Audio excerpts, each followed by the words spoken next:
MMRD त्याचबरोबर सूर्या प्रकल्प जो पाणी पुरवठा योजना आहे ती देखील कार्यान्वित झाली आहे आणि त्याला आपल्याला राष्ट्रीय पुरस्कार देखील मिळाला आहे। देरजी प्रकल्प आपला पुढे जातोय, त्यामुळे वसई विरार, मीरा भाईंदर आणि ठाणे घोडबंदर या सगळ्या भागाचं पाणीचे जी ताण आहे ती भागणार आहे आणि ठाणे जिल्ह्यासाठी पाणी डिस्ट्रीब्युशन सिस्टीम जी आहे ती MMRDA ते रेग्युलेट करेल, जेणेकरून लोकांना समप्रमाणामध्ये पाणी मिळेल आणि जी पाण्याचा जी काही टंचाई आहे ती दूर होईल। तसं बघायला गेलं तर आम्ही MMRDAने काळू डॅमला पण पैसे दिले। आपण काळू डॅमसाठी 350 कोटी आपण फॉरेस्टचे पैसे भरायला तेही दिलेत।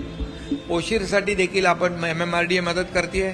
त्यामुळे फक्त रस्ते किंवा मेट्रो यापुरती मर्यादित MMRDA न राहता या MMR मधली पाण्याची समस्या आणि पाण्याची जी काय लोकांची ताण आहे ती भागवण्याचं काम देखील MMRDA यामध्ये करते आहे।